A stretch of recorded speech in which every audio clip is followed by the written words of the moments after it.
Yo al final de la exposición que lo voy a pasar, se lo voy a delegar, pasar a través de su delegado delegada, igual que las referencias bibliográficas. La bibliografía va a ser variada dependiendo del tema que hagamos. En este caso estoy hablando, vamos a hablar de fisiología, y la bibliografía obviamente deberá ser un libro de fisiología. Yo le voy a alcanzar, tengo el texto de Harrison de neumología, esto ya se los voy a pasar, salvo que alguien no tenga ningún problema, igual se lo voy a pasar a través de su delegado delegada, para que se los comparta a todos. Harrison, y en este caso vamos a buscar también Guyton de la Colección de Fisiología, y un libro que se llama Análisis de Gases Materiales de Patillo, un libro colombiano, se lo tengo yo en PDF, se lo voy a pasar por el delegado para que lo comparta. El examen, el día que se tome, por si acaso, no es de diapositivas. Yo no sé, así como ustedes acabo, pero me faltó un poquito para terminar. Muy bien. Entonces, en cuanto al temario, el temario que vamos a desarrollar en esta clase, que es insuficiencia respiratoria junto con fisiología, es justamente entender la fisiología respiratoria lo más básico. La fisiología respiratoria, ustedes, ¿está bien ahí la luz? La apago. Ahí no va mejor, porque si no se van a dormir. Ya, en cuanto a la fisiología respiratoria, ustedes ya han llevado fisiología, entonces, ¿tienen llevado fisiología? Tercero y cuarto. Tercero. Un poquito, hace un año.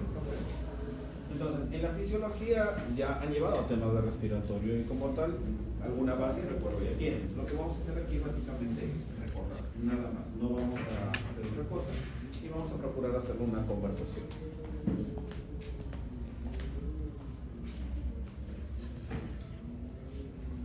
Vamos a empezar con fisiología respiratoria básica.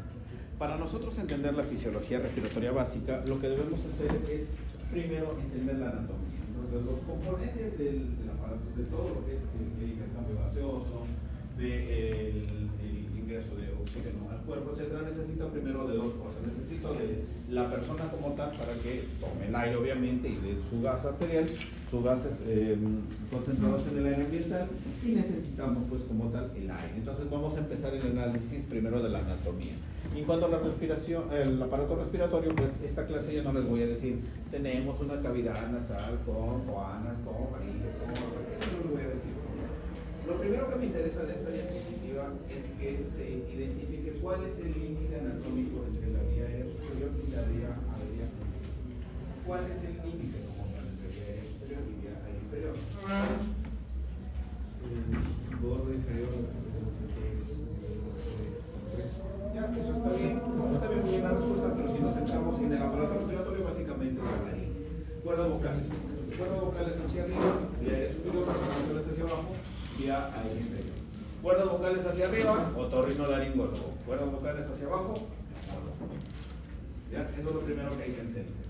Entonces, entendiendo esa diapositiva que es súper sencilla de meter, empezamos al ritmo de inicial. Pre-kinder, este es el pre-kinder. Ahora nos pasamos a nivel kinder. En nivel kinder, la vía aérea lo que va a hacer es dividirse de la cuerda vocal, la laringe, tráquea, bronquios, y a su vez estos bronquios van a seguir subdividiéndose. El nivel aquí de la carina. A partir de la carina, que es el punto de segmentación entre los bronquios principal derecho e izquierdo, tenemos el bronquio principal derecho, que ustedes recordarán por anatomía que es más corto, más recto y que se divide rápidamente en un bronquio segmentario apical, que es lo que vemos hacia aquí, estamos del lado derecho. Luego viene el bronquio intermedio, y el bronquio intermedio a su vez se divide en bronquio del lóbulo medio y el bronquio del lóbulo inferior. ¿Cuántos lóbulos tiene el pulmón derecho, por lo tanto? Tres. Lóbulo superior, lóbulo medio y lóbulo inferior. A su vez, el pulmón izquierdo tiene un bronquio principal izquierdo que es más delgado, más horizontalizado y que es más largo que el anterior, y que luego se divide para el lóbulo superior izquierdo y para ese lóbulo inferior izquierdo. El lóbulo superior izquierdo tendrá una segmentación o un segmento que es básicamente el equivalente al lóbulo medio, pero nosotros lo conoceremos como lingua.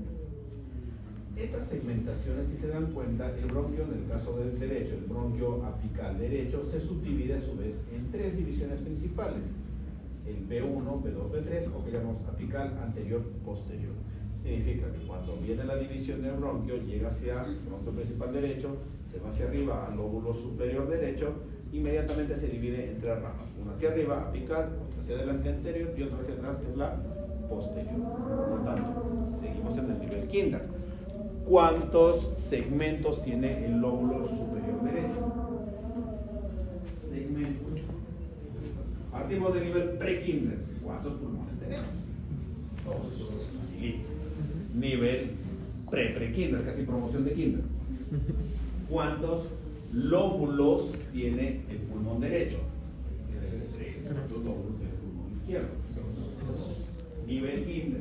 ¿Cuántos segmentos tiene el lóbulo superior derecho?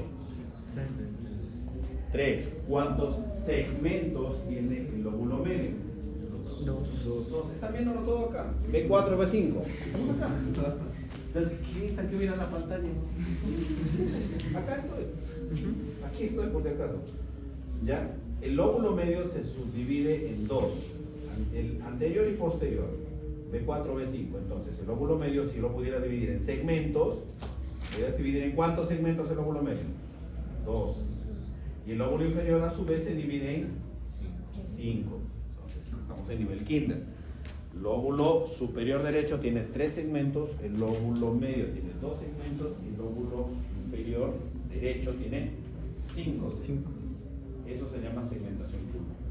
Y para el lado izquierdo, a su vez, va a seguir básicamente lo mismo, solo que no tenemos uno separado del 2, sino tenemos uno que le llamamos ápico posterior, que tenemos el segmento anterior, lo que sería la língula que sigue perteneciendo al lóbulo superior izquierdo, el equivalente al lóbulo medio en el lado derecho, en el B4, B5, y a su vez los otros 5 que se vienen del lóbulo inferior izquierdo. En castellano, el lóbulo superior izquierdo, ¿cuántos segmentos tiene? Ahí lo están viendo. 1, 2, estamos acá. 1, 2, 3, estamos acá. 1, 2, estos están fusionados. 1, 2, 3, 4. ¿Cuántos tenemos hacia abajo? 1, 2, 3, 4. ¿Y para qué me interesa eso, doctor? Por lo siguiente, lo que pasa es que, independientemente de la segmentación pulmonar, que eso es anatomía básica, si nos centramos en la vía respiratoria, los bronquios, estos que se han dividido en B1, B2, B3, ¿queda ahí, doctor? ¿Ahí acabó la división? No, si pudiésemos seguirlo dividiendo, esto a su vez, de acá van a salir 2, de acá van a salir 2, de acá van a salir 2. Y de una de esas ramas que salieron 2, van a salir 2, 2, 2, y de uno de esos 2, 2, 2, y así se va dividiendo. Entonces se divide un montón de veces, ¿sí? Se divide un montón de veces. ¿Cuántas veces se divide? Se divide 23 veces. ¿Ya?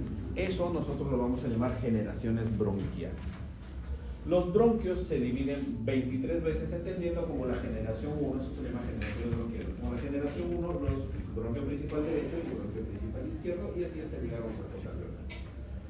De esas 23 generaciones, las 16 primeras generaciones son netamente áreas de conducción, de transición, lo cual significa que por ahí el aire simplemente transita, pasa, pero no forma parte, exacto, no forma parte del intercambio gaseoso.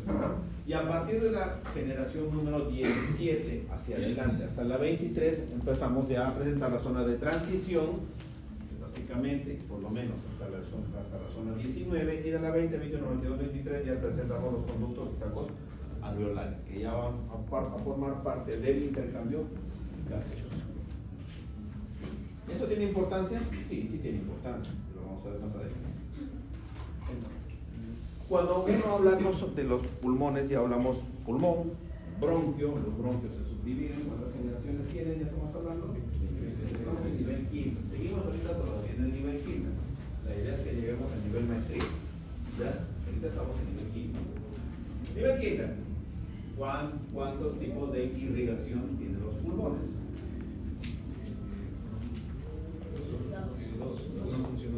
Funcional y nutricional. Ahí dice doctor. Estamos en quinta. Estamos en aula miel del quinta. Vamos a ir subiendo un poquito. ¿Cuáles son las arterias que le dan la nutrición a los pulmones? ¿Cuáles son las ramas y de qué tronco salen? Estamos todavía en alguna mierda, ¿no?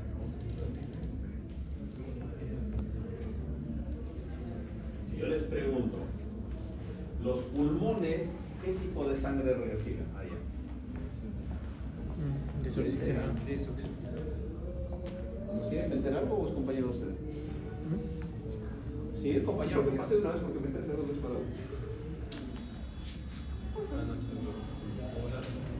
Si de afuera escuchas, normal. Luego explicamos, compañeros, las reglas de todo. Entonces, les decía, los pulmones como tal reciben dos tipos de irrigación. Una irrigación que nos va a servir para intercambio gaseoso y otra irrigación que va a servir para que los pulmones, como todo tejido, no mueran. ¿Sí va a estar? Que no va a participar en el intercambio gaseoso.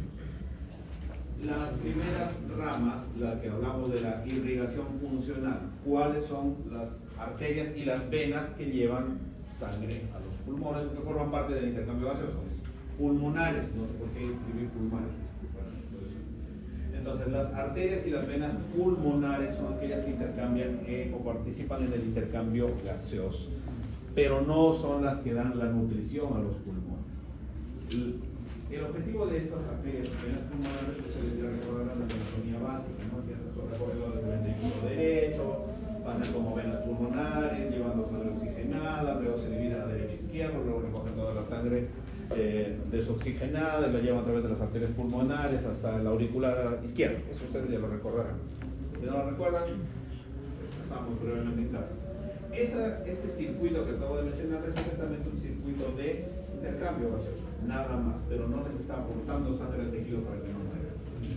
¿De dónde salen las arterias que participan en la irrigación y que son importantes en el caso de que algunos de ustedes, no sé, si van a ver en algún momento un paciente hemoptizando, botando sangre, tosiendo y botando sangre, como tuberculoso o secuela de tuberculosis?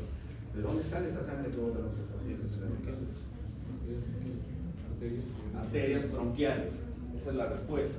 Los vasos principales que dan nutrición al pulmón son las arterias bronquiales, que a su vez son ramas de la arteria aórtica. Pero no son las únicas, pero sí las más importantes. Luego hay otras variedades, las intercostales y todo, pero me interesan más los troncos que vienen del lado. Entonces, la irrigación del pulmón ya lo vamos a entender de dos presentaciones: la funcional y la nutricional. La nutricional, cuando un paciente sangra, bota sangre, hace hemoptisis, no es de las venas y de las arterias pulmonares, viene básicamente de las ramas bronquiales y troncos derivados de la aorta, ¿sí? Ramas derivadas de la aorta. Ya cambiamos de aula, nos pasamos al segundo nivel de kinder. Seguimos en el kinder todavía. Vamos a presentar el aire ambiental. Nosotros, el aire que estamos respirando en el día a día está compuesto por distintos gases. ¿Ya? ¿Cuáles son los gases que componen el aire ambiental? Lo que está ahí en la diapositiva: nitrógeno y oxígeno, entre otros, pero los principales son el nitrógeno y el oxígeno. Del 100% de gases que componen el aire ambiental, el aire que respiramos, ¿qué porcentaje es el oxígeno? 21. ¿Y el nitrógeno? Es más o menos 78%. Promedios, hablamos de promedios, no una cifra exacta. Oxígeno 21%, nitrógeno 78%. El resto 1% o menos. Muy bien. La siguiente gran pregunta es, y vamos subiendo todos los niveles, hablamos nivel 2. Si yo estoy aquí en Chiclayo, a nivel del mar, eso se llama FiO2, o sea, FiO2 es la fracción inspiratoria, significa que el 21% de todo lo que respiramos es oxígeno, por lo tanto el FiO2 ambiental es 21%. Si me voy a Juliaca, me voy a Cusco, me voy a Cajamarca, me voy, no sé, a una zona de altitud, ese FiO2 es el mismo. Ya estamos en la segunda hora de jardín. Estamos avanzando la promoción.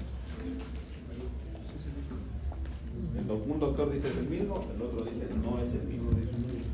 Entonces, ¿a quién le creemos? ¿Es el mismo? El FiO2, la pregunta es, a ver, para todos.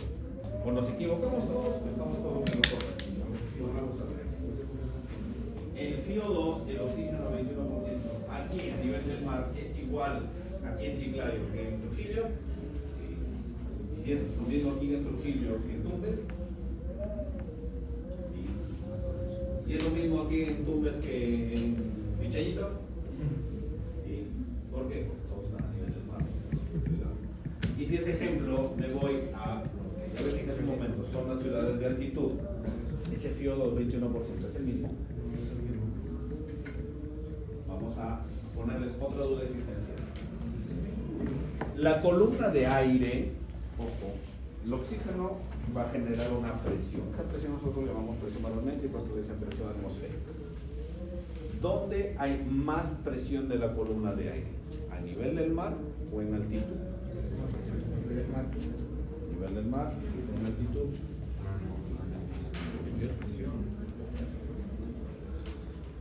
Primer concepto que quiero que se quede claro de esta diapositiva. El FiO2 es constante independientemente de donde esté. La concentración de gases en el ambiente no va a variar. ¿Ya? Eso es lo primero que tienen que entender. Estén aquí, estén a 1000 metros, a 2000, a 3000, 4000 metros sobre el nivel del mar.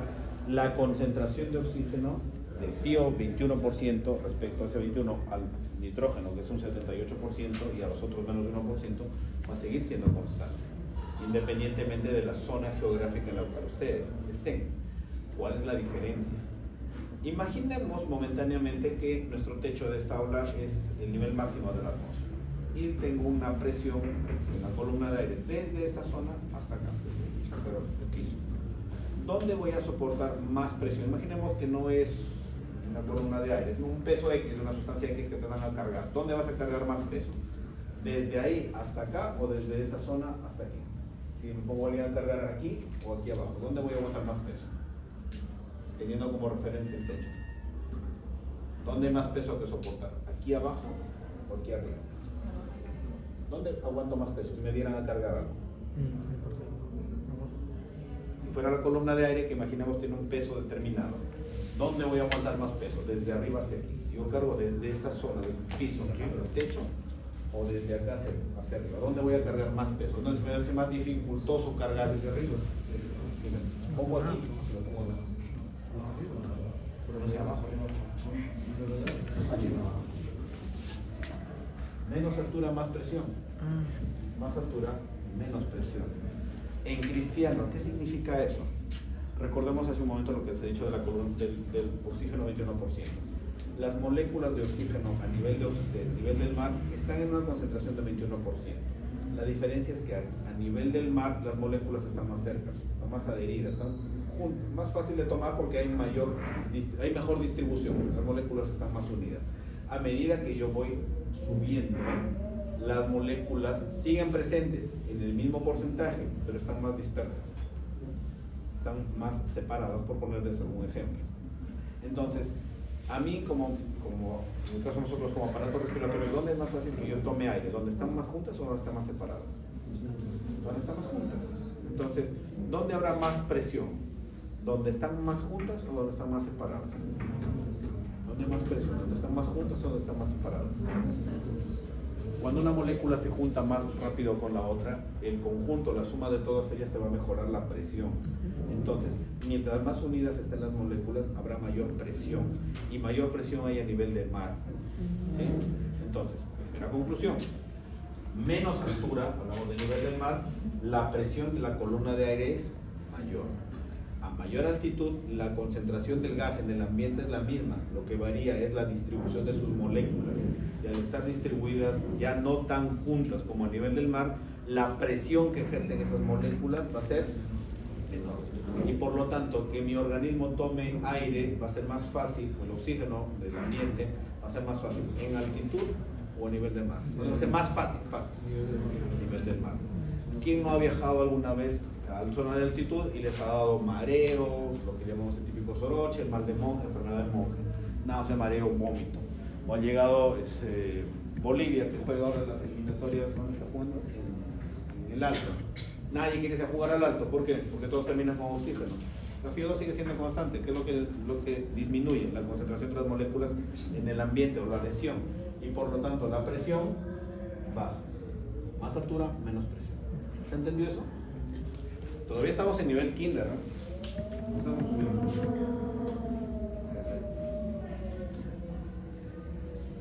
A su vez, las moléculas de oxígeno, conforme vamos variando con la altitud, se comportan de manera diferente en cuanto a su distribución. Y nuestro cuerpo las toma también de acuerdo a la presentación que le den. Como a nivel del mar es más fácil tomar el oxígeno del aire ambiental, si yo me pongo un saturador en el dedo y mido mi pulsioximetría, voy a saturar muy bien. Ahorita de este gráfico, céntrense solamente en el área verde, nada más. El resto es insuficiencia que lo volveré a ver en su momento. Ahorita céntrense en el verde. ¿Qué dice? 0 metros sobre el nivel del mar. La saturación dice 93% normal, pero nos interesa más el bordeaje del 100%.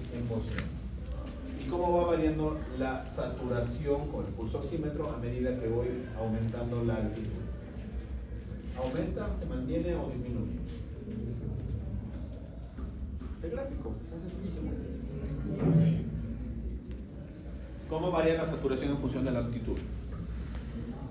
La saturación de oxígeno, ¿cómo varía en función de la altitud?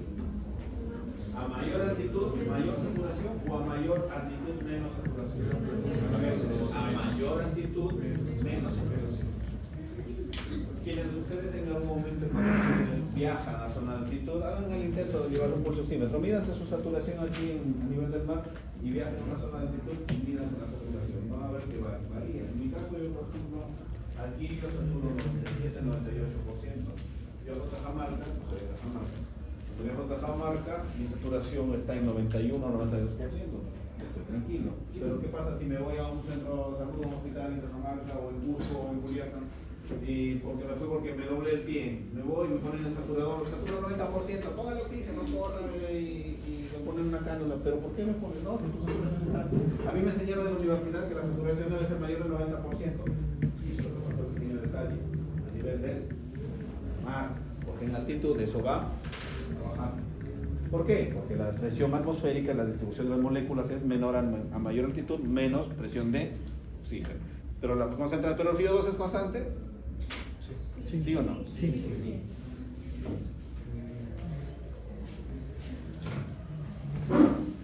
Ahora, ya conocemos obviamente mi vía respiratoria. Vamos subiendo a la pre-kinder. No, pre-primaria. Estamos en nivel pre-primario. Vamos avanzando. La idea es que llegamos hasta universidad. ¿Cómo controlamos nosotros la respiración? O sea, todos nosotros somos conscientes de que ahorita me toca inspirar. Me toca inspirar. Y así te la pasas todo el día pensando si tengo que inspirar, expirar. Es un movimiento que hacemos todos normal, es un movimiento que ya hacemos en automático. El 99.9% de las veces no pensamos en voy a tomar aire y voy a expirar. Sí tenemos algún momento en lo que dices, para controlar mi respiración, voy a tomar más aire, voy a botar más aire. Pero como eso no se hace todo el tiempo, me interesa saber cómo es que mi cuerpo sabe que debo respirar, hasta qué punto debo respirar y cuándo ya debo dejar de respirar. Entonces, eso se hará a través de los quimios. Intentamos primero, saltemos un ratito de la neumología y pasémonos a la neurología. A nivel cerebral, ¿dónde están los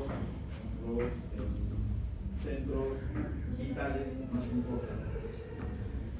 Aquellos que controlan nuestras funciones vitales, como respiración, frecuencia cardíaca. ¿Dónde están? ¿A qué nivel?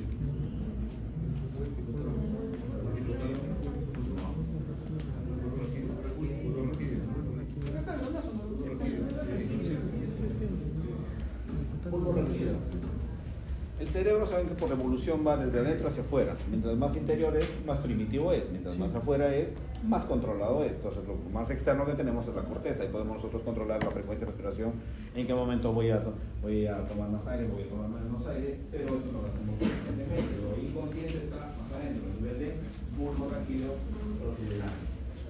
Entonces, así como ya estamos conociendo dónde están los centros que me dominan la respiración, hay que entender un concepto súper básico para entender esto de aquí. Para entender yo cómo es que respiro, vamos a entender dos cosas. Tres cosas. Necesitamos un estímulo X que lleva. Cualquier cosa que funcione en el mundo, para que necesites una causa, para llevar un efecto necesitas una causa. Y alguien que procese qué hacer con esa información de la causa. Una causa, el procesador de la información, y este me llevará a un efecto. Eso es para todo en la vida. Causa, procesar lo que vamos a hacer con esa información de la causa, y el efecto. En este caso, ¿cómo lo hacemos? La causa. ¿Cuál es la causa? ¿Qué es lo que me estimula o el estímulo que hace que mi procesador de información, que es mi cerebro, mi sistema nervioso central, como sus quimiorreceptores, dice, ¿tienes que respirar o no tienes que respirar? Entonces, a nivel de la sangre, en el cuerpo hay, después de, ustedes han llevado bioquímica, ¿sí? Los han matado, los han atormentado con la bioquímica en algún momento. En la bioquímica ustedes han hecho respiración celular. Y si no lo han hecho, algunos por trauma ya lo vieron. Pero han hecho respiración celular. Y la respiración celular, se darán cuenta, recordarán que uno de los productos principales, o los tres principales productos principales son CO2, oxígeno, hidrógeno. Básicamente esos tres. Después de que la mitocondria que entra, que el ciclo de que es tanto ATP, y tanto NAD, y tanto FAD, y bla, bla, bla, bla, te sale CO2, oxígeno y los hidrógenos. Ese es el producto final. Esos tres son los estímulos. Esos tres son la información básica. Tu célula genera todo su metabolismo, libera esos tres productos. ¿A dónde los libera? A la sangre. Una vez que están liberados en la sangre, ¿qué hago con el oxígeno de mi producto de metabolismo celular? ¿Qué hago con mi nitrógeno? ¿Qué hago con mi CO2? ¿Qué hago con mi oxígeno? ¿Qué hago con mis hidrogeniones? Para algo me tienen que servir, aparte de haberme atormentado ese ciclo en la universidad. Entonces, viajan a través de la sangre y deben ser captados por alguien que debe decir, necesito aumentar la respiración o debo bajar la respiración. Pero esa sustancia para llegar al cerebro, debe atravesar no solamente la sangre, sino también la barrera hematoencefálica. Si yo tengo tres componentes, oxígeno, CO2, hidrógeno, ¿cuál de esos tres componentes atraviesa la barrera hematoencefálica?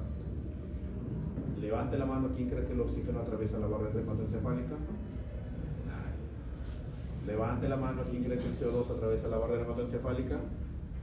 ¿Quién cree que el hidrógeno lo pasa? Es como los desayunos, más o menos. Por votaciones va a ser eso. Levante la mano, ¿quién cree que el oxígeno, CO2 y hidrógeno? ¿Así funciona? No, así no funciona.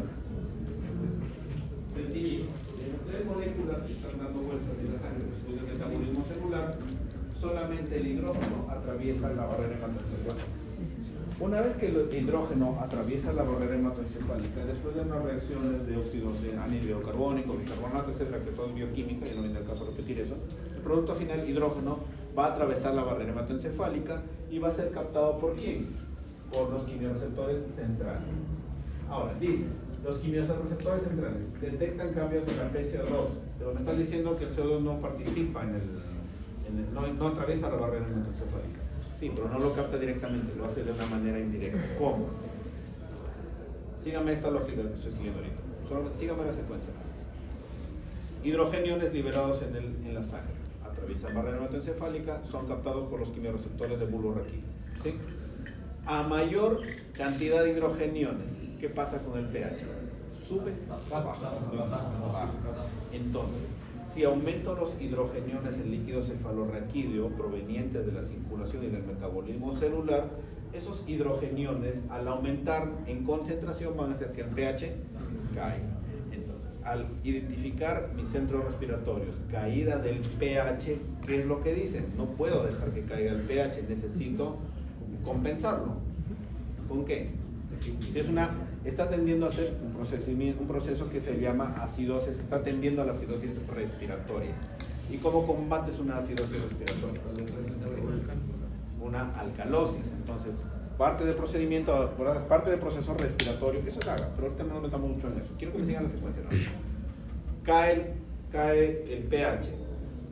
El pH para que caiga es básicamente por dos cosas. Aumento de los hidrogeniones y aumento a nivel de gases del CO2. ¿Me están siguiendo la secuencia? Procura no perderse. Pero regreso. Esta parte estamos en el nivel de promoción para primaria recién. Que ya ven más o menos lo que sigue después.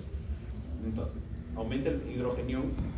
El hidrogenión me dice los centros respiratorios, atraviesa la barrera hematoencefálica el hidrogenión está que aumenta, el pH está entonces por lo tanto que cae, y dirá, por decirlo de forma de decir, cae pH es porque se está aumentando los hidrogeniones y el CO2 también puede estar elevado. Y si el bulbo, como estamos hablando de centros respiratorios, se centra netamente en la parte respiratoria de si está aumentando el CO2, ¿qué es lo que tengo que decirle a mi cuerpo que haga para que no retenga CO2? Tengo que botarlo. ¿Y cómo hago que mi cuerpo bote? Aumentando la frecuencia respiratoria. Entonces, tenemos el estímulo, oxígeno, CO2, hidrogeniones. El que procesa la información, los centros respiratorios a nivel del bulbo raquídeo, a nivel de vías aferentes, estimulará la respiración activando los músculos diafragma e intercostales. ¿Se entendió un poquito ese círculo? Ya lo sabíamos, pero igual estamos simplemente repasando.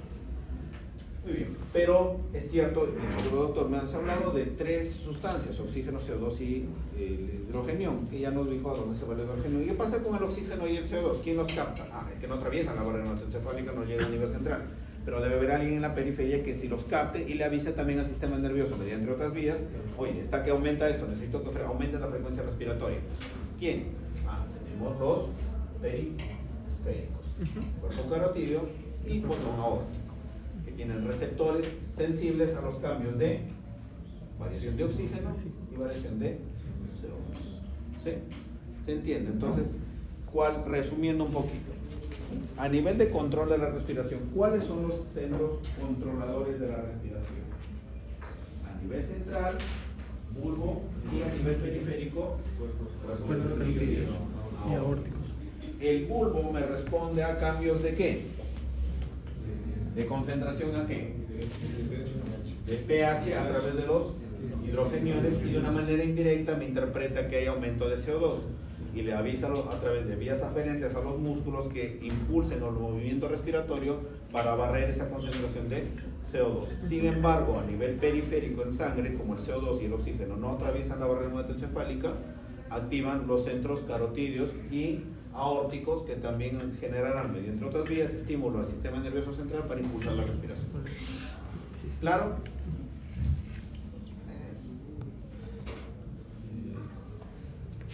Entonces, se activa el centro respiratorio a nivel vulvar.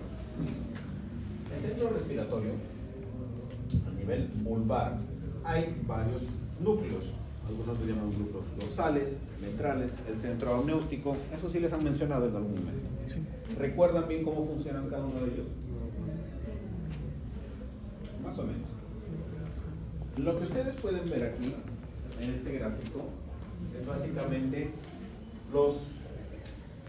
Ven esta gráfica, partamos de esta gráfica. Quiero que me entiendan. Estamos en primero de primaria. Estamos avanzando bien nivel, ¿no? Partimos sabiendo cuántos pulmones tenemos y ya estamos en gráficas de inspiración-expiración.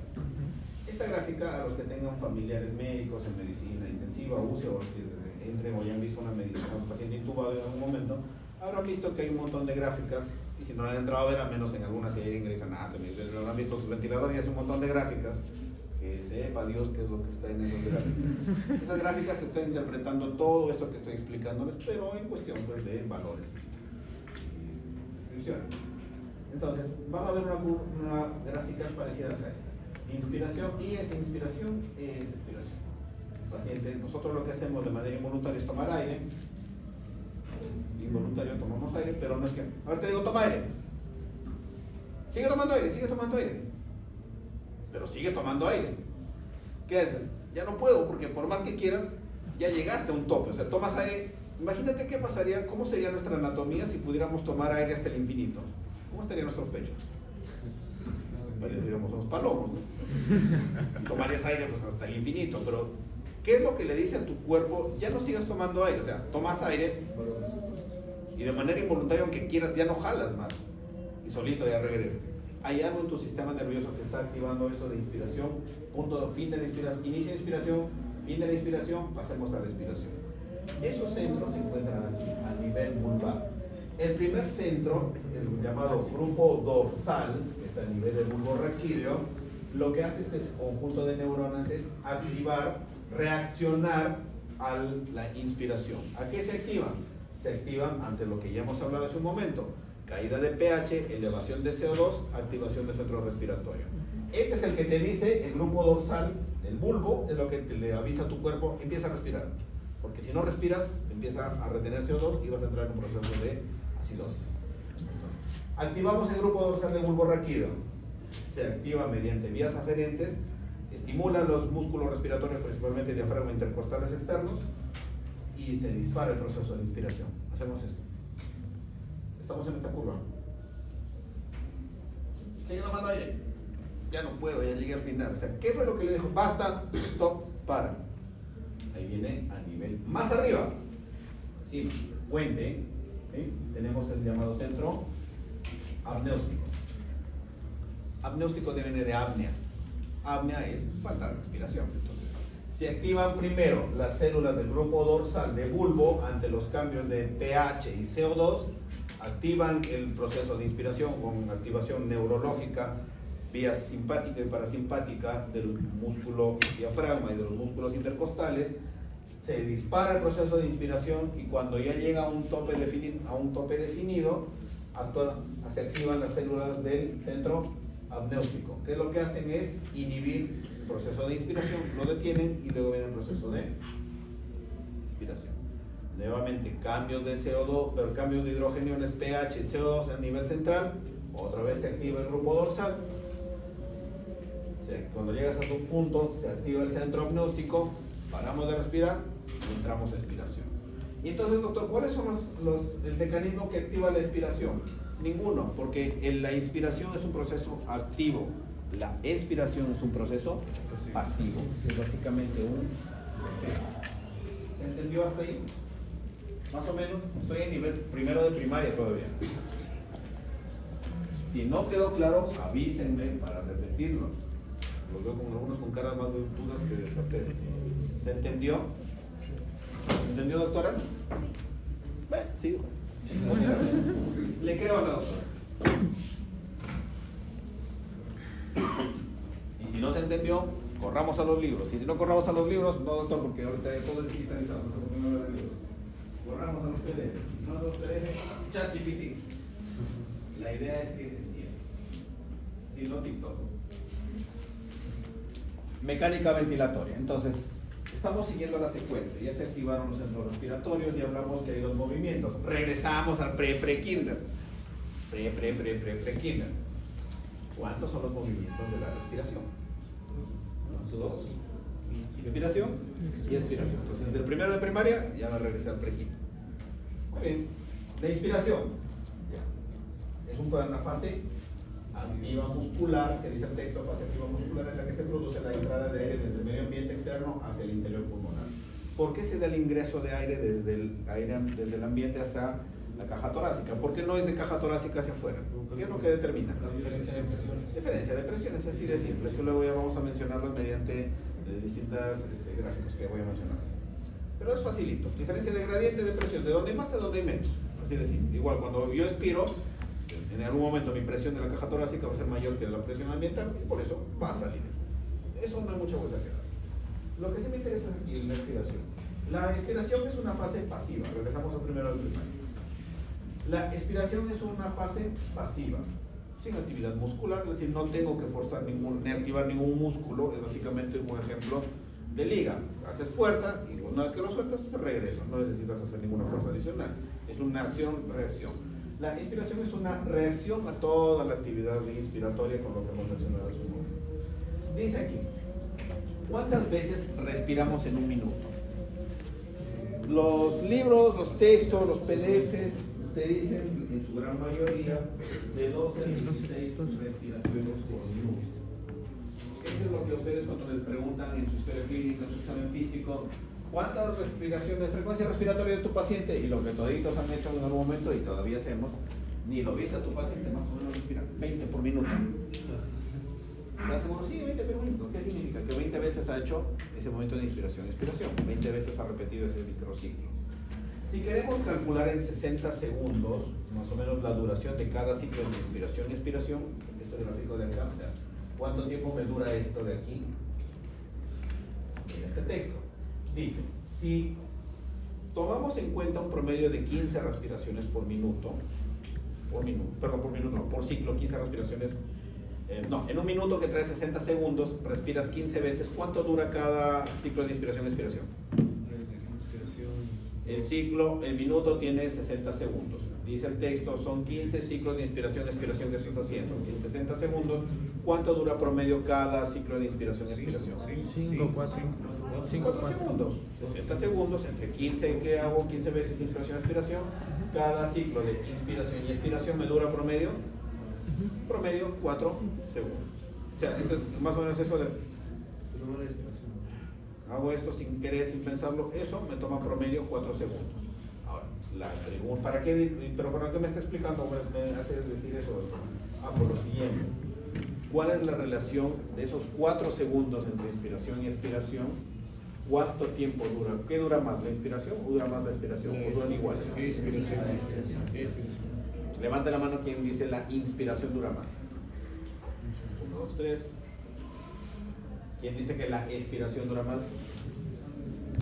La mayoría. ¿A quién le creemos? ¿A la mayoría o al grupo de 3?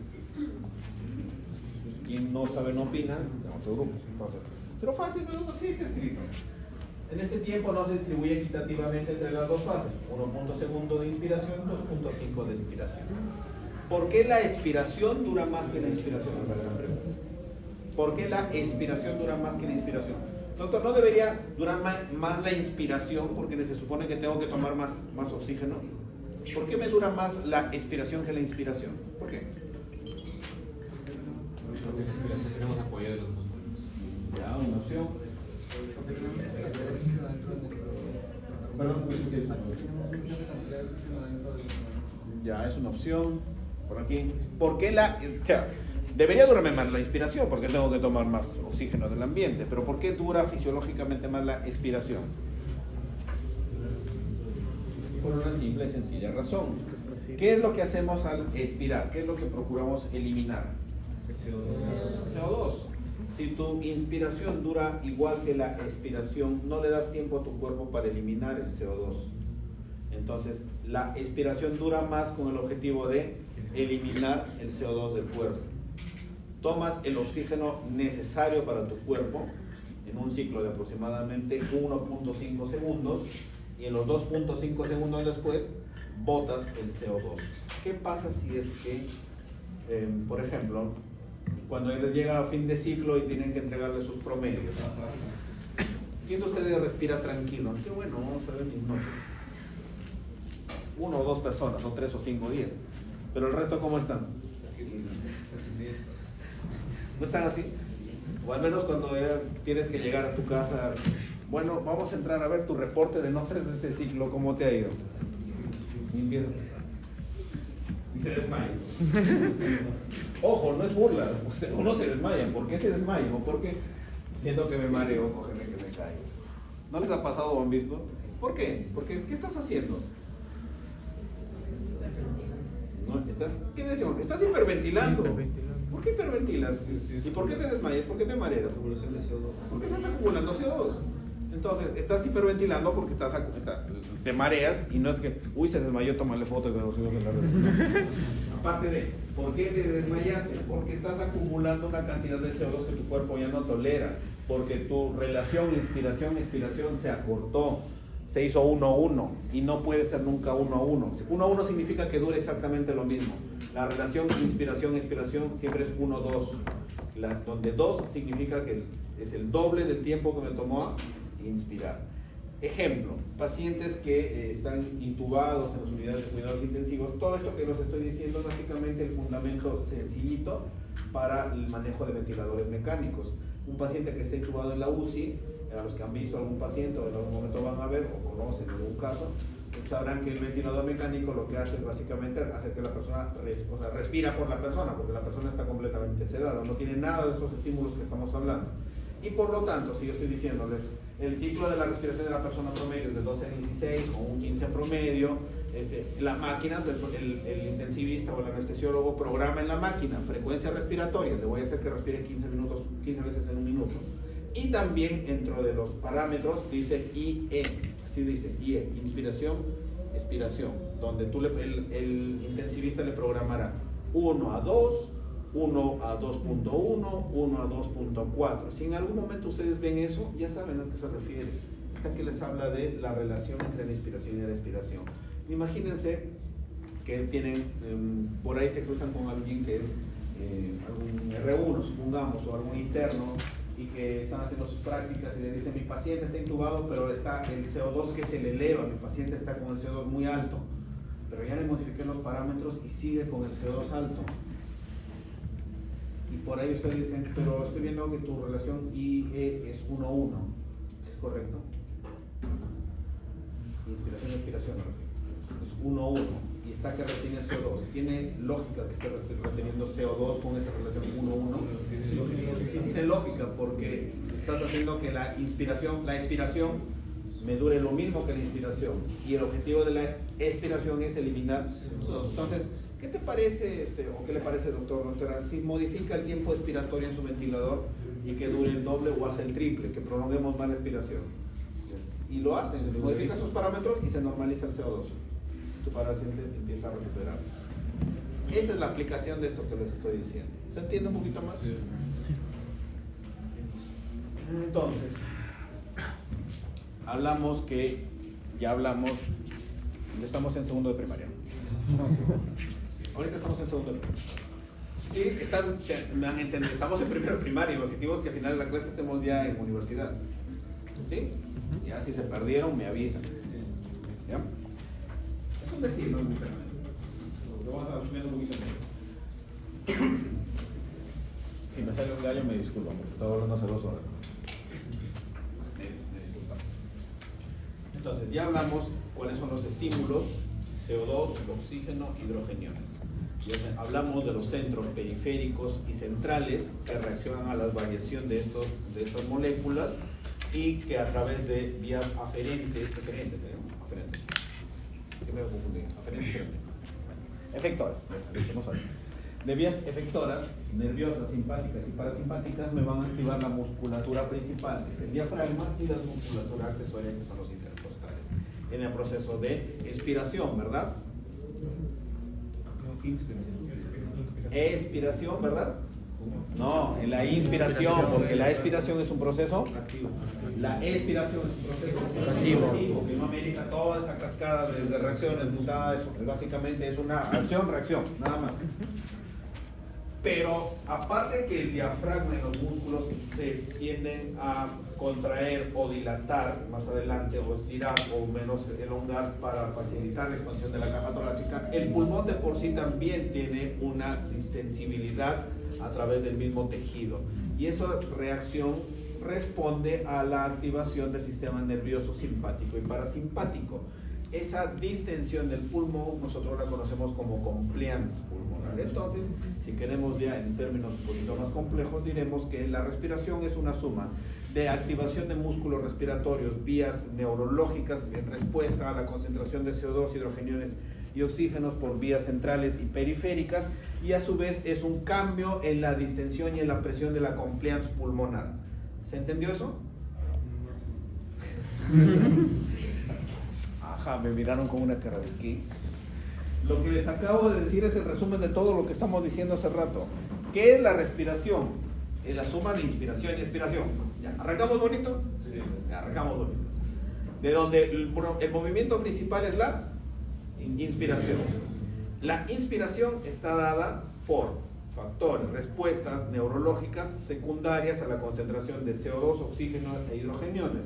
El hidrogenio activará vías centrales y el CO2 y oxígeno vías periféricas. Listo. Activa. ¿Hasta ahí nos entendimos? Listo. Todo eso, esa información va a ser procesada por bulbo, protuberancia, y vías nerviosas me activarán los músculos respiratorios, diafragma e intercostales externos, los cuales van a favorecer el movimiento respiratorio. ¿Pero son los únicos que me permiten respirar? No. El pulmón por sí solo es un tejido que tiene un sistema nervioso que también me va a responder este cambio de sustancias que ya hemos hablado hace un momento. El pulmón entonces por sí solo también, doctor, puede distenderse. Claro, ¿quién de ustedes no ha inflado? Todos lo hemos hecho alguna vez, hemos inflado globos. ¿Por qué se distiende el globo? Porque estás metiéndole aire. Entonces, obviamente es lo mismo. Si el pulmón se está llenando de oxígeno de aire en general, secundario a toda la cascada que hemos hablado hace un momento, es un sistema elástico en el cual entra aire y lo que va a hacer es distender. Esa distensión del pulmón nosotros la conocemos como compliance. Ese es el término compliance, la distensión del pulmón en respuesta al ingreso de aire o de oxígeno, en este caso a los alvéolos. Entonces, el pulmón, al ser un tejido elástico, se distiende y también puede regresar a su posición anterior. Hacen compliance. Compliance se llama esa capacidad del pulmón de distenderse y de regresar a su posición, ¿sí? Pero también hay un tercer factor que permite que el pulmón se distienda. ¿Cuál es ese tercer factor? ¿La contracción de los rectos? ¿Perdón? ¿La contracción de los rectos? No, olvidémonos de músculos, olvidémonos de pulmones. Hay un tercer factor que permite que los pulmones se distiendan, que insuflen y que dejen de insuflar. Esta es la diapositiva. Les leo. Durante la inspiración se incrementa la presión negativa en la cavidad pleural. Entonces ese es el tercer factor que permite que nosotros respiremos. ¿Cómo respiramos o por qué? ¿Cuáles son los mecanismos? Mi objetivo de esta clase es que salgan conociendo al menos, después de tanto nombre que hablábamos, pero que sepan al menos los factores principales. ¿Por qué respiramos? Respiramos porque es un conjunto de movimientos, de una serie de factores que me van a llevar a activar el proceso de inspiración, ya que la expiración es un proceso netamente pasivo. Y la inspiración está mediada por factores químicos que a través del sistema nervioso me activan musculatura, el mismo pulmón que se distiende, a eso se llama compliance, en respuesta a variaciones de volumen dentro del mismo pulmón, y la presión que me ejerce la pleura. Recuerden que hay dos pleuras, que entre ellas hay un espacio pleural. Vamos ahora sí, patología pleural. Vamos a hablar acerca de patología pleural. Sí, en una de las clases vamos a hacer patología pleural, ahí lo describiré con más detalle. Lo que necesito que para cuestiones de fisiología ustedes me entiendan es que la pleura tiene una presión, o sea, de succión. Esa es la primera palabra facilita que quiero que me entiendan. Presión, tiene una presión de succión. Todo sistema de succión, sea la aspiradora de tu carro, la aspiradora de tu casa, para que aspires algo, ¿qué necesitas que esa máquina te ejerza? ¿Presión positiva o presión negativa? Negativa, o sea, toda succión es una presión negativa, así de sencillito. La presión negativa va a hacer que todo lo que está cerca de él sea jalado. ¿Sí? ¿Hasta ahí nos entendimos? Entonces, si la pleura, tanto la visceral como la parietal, entre ellas va a ser un espacio que es un espacio real, no es virtual, es real, es espacio pleural. El espacio pleural está compuesto o recorre líquido pleural. Todos nosotros tenemos líquido pleural. Eso es lo normal. En un determinado volumen, que no viene al caso ahorita, no es restricto. Pero ese líquido pleural va a ejercer una presión negativa. ¿Sobre quién? Sobre el parénquima pulmonar. Es decir, si yo tengo, imaginémonos, que tengo el pulmón y aquí tengo la pleura, el pulmón empieza a distenderse. Tomo aire. Y hay una fuerza externa que favorece que esto se siga estirando, siga descendiendo. La presión negativa. ¿Qué hace esto? Lo jala. ¿Se entiende? El pulmón se va distendiendo, el diafragma va empujando y a su vez el espacio pleural va succionando, va haciendo esto. ¿Se entendió? ¿Estáis entendiendo? Ya. Para que sea una presión negativa, la pleura de por sí, el espacio pleural tiene una presión negativa. Este gráfico no es para que me lo aprendan, este gráfico es para que me entiendan nada más. En este gráfico de estas dos líneas que ustedes ven acá, están describiéndole el movimiento de gases del aire ambiental hacia la vía respiratoria y la variación de la presión pleural en movimientos de inspiración y expiración. Lo hago más detenido. Ahorita he hablado de pleura, síganme en el gráfico de acá abajo. Esto solo insisto para que me entiendan, no les voy a preguntar, dibújenme este gráfico, obviamente. Esto de acá, vemos en una negativa menos 4. Menos 5, menos 4 es la presión pleural normal siempre es negativa. Y la presión pleural se mide en centímetros de agua. La presión pleural negativa normal, pongámosle el punto fijo, es menos 5 centímetros de agua. Pero he puesto en menos 4. Ya, pongámosle menos 4 para no perdernos en el tiempo. Esto es lo normal.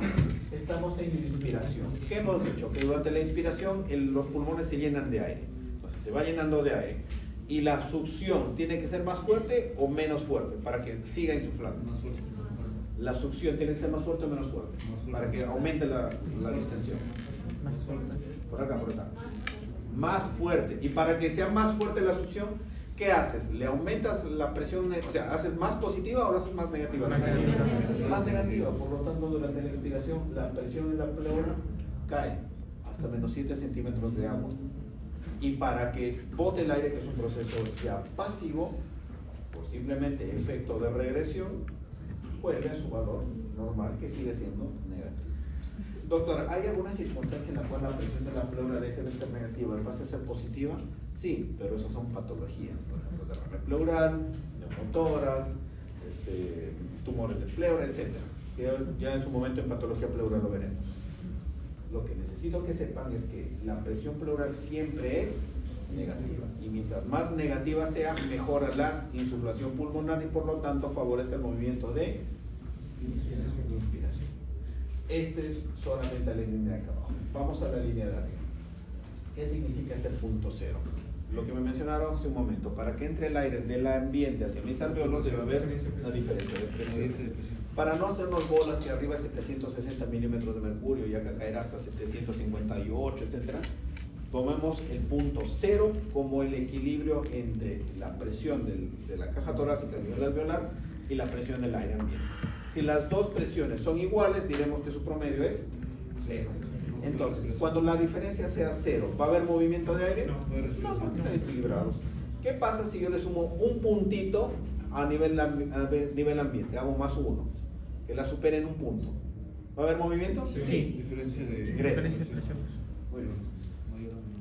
Bueno, ahorita les explico por qué el menos uno. Este es el nivel ambiental, esto es a nivel de caja torácica. Para que ingrese, afuera debe ser positivo, sumar un punto. O la otra opción es que a nivel de caja torácica caiga por debajo del nivel cero. ¿Me dejo entender? Si afuera es cero, tienen dos cosas. O que afuera se hace positivo o que adentro se hace negativo. Para seguirnos en el sentido de la gráfica. A nivel alveolar, para que entre del cero, ingrese a mi pulmón, el aire a nivel torácico debe caer por debajo del límite cero. Por lo tanto será menos 1. Inspiración, entra el aire. Y para que salga debe superar el nivel cero, que es el aire ambiental. Por lo tanto ahora lo voy a hacer positivo. A más 1. Y sale el aire. ¿Se entiende este gráfico? Sí. Este gráfico en Guyton está este gráfico. Sí, sí, doctor. ¿Sí les han explicado antes este gráfico? Más o menos. ¿Se entiende un poquito más este gráfico? Ya. Algo vas a entender. Entonces, cuando vean otra vez el gráfico en Guyton, ya entenderán, eso era. Y aunque ya no es cuestión de la exposición, esto ya más para cuando les hago los residentes, esto se llama presión transpulmonar y es la capacidad de distensión del pulmón por unidad de aire, por unidad y a su vez por unidad de tiempo. Esos son datos, porque no los metamos en esto. ¿Hasta ahí se entendió? Sí. Estamos en segundo de primaria. ¿Seguimos?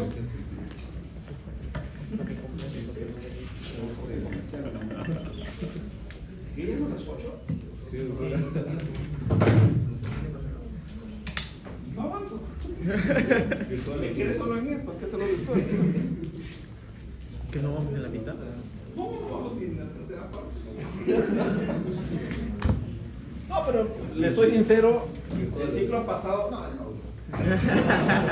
el ciclo pasado que les enseñé a los chicos, lo mismo me pasaba, pero igual, o sea, lo completamos porque siempre les debo. Llega la otra clase, vamos a completar la clase pasada y de una nueva clase me quedaba algo. Y así lo hacíamos, pero de que llegábamos. O sea, de que se llega, se llega. Esa primera parte es la más difícil de entender. Esa parte que les he dicho es la más difícil de entender. Acá ya corremos como en autopista. Ya le metemos más rápido. No, en serio, esto es un poquito más fácil de entender. La primera parte que les he dicho es un poquito más complicada por gráfica, los curvas, etc. Pero acá es más fácil. Corramos. Tampoco tan acelerado. Hemos hablado, aquí vamos a hablar espacio muerto anatómico, espacio muerto funcional. Espacio muerto. Hemos hablado que los pulmones los bronquios tienen segmentaciones, tienen hasta 23 segmentaciones, donde hablamos que las 16 primeras suelen ser de conducción y el resto ya vienen de transición y finalmente de intercambio gaseoso. Cuando uno toma aire, cuando tomamos aire del medio ambiente, ojo, estamos respirando aire ambiental, no es que de frente mi nariz seleccione el oxígeno y el nitrógeno, de frente tomamos aire y ya la selección es abajo a nivel alveolar. Pero cuando tomamos aire, se dice que en cada movimiento respiratorio, más o menos en una inspiración, expiración normal, en cada uno de esos dos ciclos que hemos hablado, que dura promedio 4 segundos, vamos a tomar aproximadamente 500 mililitros de todo el aire. Entonces, por cada respiración tomo promedio 500 mililitros. Ojo. Pero de esos 500 mililitros, los 500 mililitros, ahorita explicamos el de los 500 mililitros, imaginamos que aquí en CIPAM es la nariz. ¿Ya? ¿Qué más o menos entiendo? Toma aire, ingresa por la nariz, toda la vía aérea, no es que tomo mis 500 mililitros por la nariz y todos esos 500 mililitros en el siguiente movimiento ya están acá. No, una buena parte se va a quedar en la vía de conducción y no va a participar en el intercambio gaseoso. Como no participa en el intercambio gaseoso, en ese movimiento, de los 500 mililitros, aproximadamente 150 se quedan en la vía respiratoria, sin participar en el intercambio gaseoso. A esa distribución nosotros le llamamos espacio muerto anatómico. ¿Ya? Pero hay otra cantidad, entonces 500 menos 150, que es el espacio muerto anatómico, me queda 350. Esos 350 son los que llegan al alveolo y a la zona de intercambio gaseoso y permite, obviamente, la hematosis que ya se conoce. A eso se llama aire alveolar. En fisiología tiene otra aplicación el aire alveolar, que ahorita ya no lo mencionamos porque nos vamos a pasar media hora más, según yo, y sigo dándole la misma diapositiva. ¿Ya? Pero ese aire es el aire que llega al alveolo para intercambio gaseoso. Ahora, ese aire que llega al alveolo para intercambio gaseoso, a su vez hay zonas que están mal distribuidas, hay zonas que es mejor la ventilación que en otras. Entonces, hay unas que se ventilan bien y hay otras que no se ventilan bien. Las que no se ventilan bien conformarán el llamado espacio muerto fisiológico. ¿Sí? Hay espacio muerto anatómico, espacio muerto fisiológico y espacio alveolar, aire alveolar. Que el alveolo, eso sí puede ser tranquilamente pregunta de examen, el espacio alveolar o el aire alveolar promedio por ciclo, por movimiento, respiración, no por ciclos, por movimiento respiratorio son 350 mililitros. Este gráfico lo han visto ustedes hasta el aburrimiento. Lo dominan, ¿verdad? Doctor, el espacio muerto fisiológico es el anatómico con No, el fisiológico, claro, no. El anatómico es lo que hemos hablado, los 150. Sí. Los 350 es lo que llega al alveolo, pero de esos 350 a su vez no todos intercambian. Hay alveolos que están ahí, pero no funcionan, por decirlo de alguna forma. Entonces, esos de ahí no participan del intercambio gaseoso y esa distribución, eso lo vamos a ver más adelante en zonas de West. En zonas de West que no se intercambian. Entonces, llega al alveolo, pero no funciona como tal. Y esas áreas ventiladas, pero que no hacen un buen intercambio gaseoso, se llama espacio muerto fisiológico, como tal. Ya que cuando están los de UCI, por ejemplo, y regreso al tema de UCI porque ellos son los que manejan esto que les estoy diciendo, esos alveolos que están ahí como cerrados, por decirlo en términos sencillos, cerrados, los aperturan mediante técnicas del ventilador para que mejoren y disminuyan el espacio muerto fisiológico. ¿Ya? Este gráfico sí lo conocen, ¿no? Para pasarlo de la Sí, ¿Lo conocen? es del Gaito. Sí, de Gaito facilita. Ya. ¿Cuántos volúmenes? ¿Cuántas capacidades? 4. Ahí Listo. está. Entonces, next. Ya está. Pregunta de examen todos ustedes. Lo saben todos, lo dominan todos. No sé, yo siento que soy haciendo la clase para acá nomás, pero acá no. No sé si están impresionados o perdidos, pero están en silencio. Ya. Facilito. Para los que no recuerden bien. A mí no me interesa tanto los volúmenes, o sea, cuánto de 1200, 5400, 3200. A mí personalmente no me interesa tanto eso, me interesa que lo entiendan. Término sencillo. ¿Qué es esto? Volumen corriente, volumen corriente.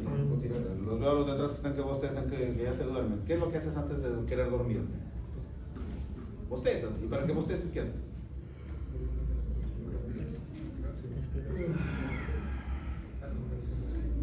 Y regresas. Otra vez desviados. El doctor sigue hablando, que ahora se va a poder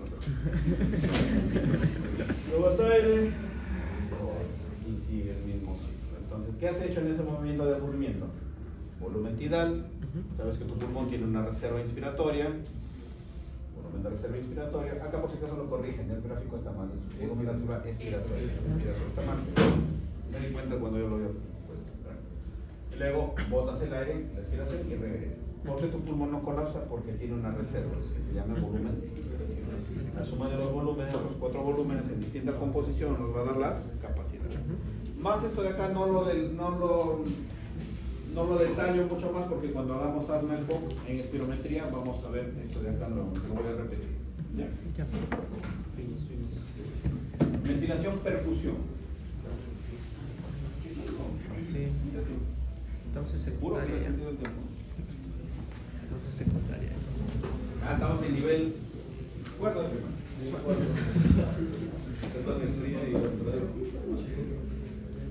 Todavía soy un guau.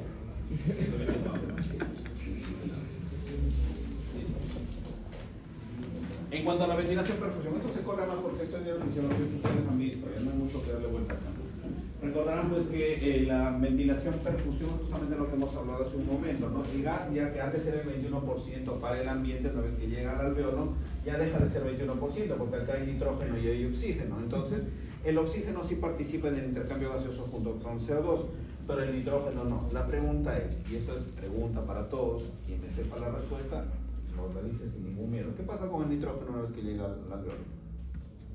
¿Por qué tenemos, tengo 21% de oxígeno y 78% de nitrógeno? ¿Por qué no respiro nitrógeno si está en más concentración que el oxígeno? ¿Se diluye? No. No.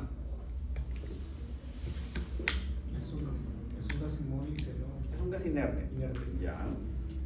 Por ahí va la respuesta. ¿Algo más? Por lo menos dio la patada inicial. Está bien. Antes de que termine la clase voy a acabar unos 10 minutos más porque créanme, quiero irme a comer algo porque de acá sigo de tomar agua. En ese lapso se escoge a su delegado o delegada y de ahí le voy a enviar libros. Entre ellos en uno de esos libros está la respuesta a las preguntas que les estoy diciendo. Más o menos. La siguiente es la Entonces, acá ventilación, perfusión, todo alveolo llega la determinada cantidad de oxígeno que ya deja de ser 21%, sino que para motivos de intercambio gaseoso ahora es 100%, porque todo el aire, todo el oxígeno que llega nos interesa para intercambio gaseoso. Entonces, ya si lo comparo con el aire ambiental es 21%, pero para cuestiones de intercambio gaseoso, como todo lo que necesito, ahora se convierte en 100%. Y el 100% es lo que debe participar en el intercambio. ¿Con quién? Con el vaso que esté acompañando al alveolo. ¿Sí? Ese ingreso de oxígeno y de gases se llama ventilación y la perfusión será cuánta sangre llegará a las unidades alveolares para el intercambio gaseoso. ¿Qué es lo que vemos aquí? La presión alveolar de oxígeno responde a esta fórmula, la presión inspirada de oxígeno menos la presión alveolar de CO2 dividido entre una R, que es una constante inspiratoria 6.8 por un factor de corrección. ¿Y eso para qué es, doctor? Esto es cuando hagamos el tema de insuficiencia respiratoria, que sí se las debo y la otra clase sí o sí. Ahí vamos a hablar de gradiente alveolar arterial y presión alveolar. Entonces, el gradiente alveolar arterial y la presión alveolar, algunas pruebas de gases arteriales, o sea, tú ves el gas, la tira de gases arteriales a quien haya visto en algún momento, y te da esos valores, y con eso puedes hacer cálculos, pero hay otros que no te dan los valores, y tú tienes que calcularlos a partir de los datos que tienes, y así se calcula. ¿Tiene una utilidad? Sí. Esto Vamos sí, a ver como insuficiencia respiratoria, junto con gradiente alveolar arterial. Y lo que les decía en las zonas de West, ¿no? Las zonas de West, esto lo pasamos porque ustedes no lo han visto en fisiología. Las zonas de West son zonas en las cuales la relación entre la ventilación y la perfusión, en las cuales las zonas de West se van de la zona apical, que es la 1, son divisiones fisiológicas, no anatómicas. Fisiológicamente la zona apical es la zona 1, la zona intermedia es la 2, la 3 la basal, en donde en la zona 1 hay mayor ventilación que perfusión, en la zona 2 hay el equilibrio entre ventilación y perfusión, y en la zona baja, la zona 3, hay más perfusión que ventilación. Y esto va a hacer que el intercambio gaseoso, en resumen, no sea uniforme, sino sea variable. Entonces va a haber zonas en las cuales hay mayor ventilación o mayor perfusión, va a variar respecto a la zona intermedia, y es ahí en algunas zonas donde encontramos lo que decíamos del espacio muerto fisiológico. Pregunta para ustedes: si estamos en esta posición, como estoy yo parado y estoy sentado, el pulmón tiene zona 1, 2, 3, ¿qué pasa ya cuando se vaya más tarde a dormir? ¿Se acuestan? ¿Las zonas 1, 2 y 3 se mueven con ustedes o no se mueven con ustedes? Okay. O sea, tengo zona 1, 2, 3. ¿Me voy a dormir? ¿O se convierte en zona 1, 2, 3? ¿O sigue 1, 2, 3? No, cambio. Ya, la siguiente va a aclarar. Claro. ¿Tu asistencia ya la firmamos hoy? No, sigue siendo. Esto es básicamente lo mismo como se habló en su momento. Difusión de los gases, difusión de la capilar, lo mismo que hemos mencionado. Esto por eso les dije, acá se corre, porque básicamente ya es algo que conocemos, la barrera hematogaseosa. Aquí me interesa esto de aquí, este pequeño texto, ley de difusión de FIC. Ley de difusión de FIC. ¿Les han hecho ley de difusión de FIC? ¿Qué dice la ley de FIC? Sí, debo de ver. Que el espesor es inversamente proporcional. El intercambio gaseoso a través de la membrana alveolo-arterial depende de dos factores. Depende del grosor de la membrana y depende del área de intercambio gaseoso. Y eso en cristiano, doctor, ¿cómo lo llevo yo a una aplicación práctica? Si tú tienes un paciente con fibrosis pulmonar, el paciente con fibrosis pulmonar tiene el espacio, el intersticio, el espacio alveolar y el vaso sanguíneo, esto lo tiene muy engrosado. Le conviene que esto sea súper delgado para que el intercambio sea rápido. Pero el paciente fibrótico tiene un grosor de superficie muy amplio, se hace muy ancho y por lo tanto la facilidad para que pasen los gases de un lado a otro van a disminuir. ¿Sí? Entonces, ¿va a haber un buen intercambio gaseoso en un paciente fibrótico? No. ¿Por qué? Porque el grosor, el espesor aumentó. Entonces, ¿para qué dice la ley de Fick? Para que haya una buena difusión de gases debe haber menor espesor y un área amplia de intercambio gaseoso. Si tenemos un paciente fibrótico, esto se engrosó, el espesor aumentó y por lo tanto no va a haber un buen intercambio gaseoso. Si yo le doy oxígeno a ese paciente, ¿me responderá bien al darle oxígeno? No, porque el problema no está en el oxígeno, el problema está en el grosor de la intersticio. Entonces, eso es lo que pasa con un paciente con fibrosis. O si yo tengo un paciente con atelectasias o enfisemas en los cuales los alveolos están colapsados o han desaparecido simplemente. No hay engrosamiento, el paciente no tiene fibrosis, pero tiene problemas alveolares, han perdido alveolos funcionales. ¿El área sigue igual o ha disminuido?